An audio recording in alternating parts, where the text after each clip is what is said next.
Võib-olla te näete, aga mul on üks silm kõõrdis natuke. See hoiab veid sinna poole.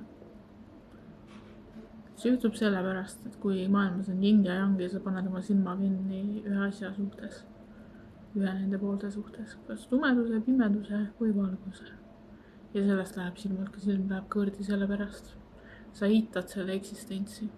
Kui me ütleme, et maailmas on tumedus ja pimedus ja siis me ütleme, et aga ei, see on hea. See on ainult hea. Maailmas on ainult hea.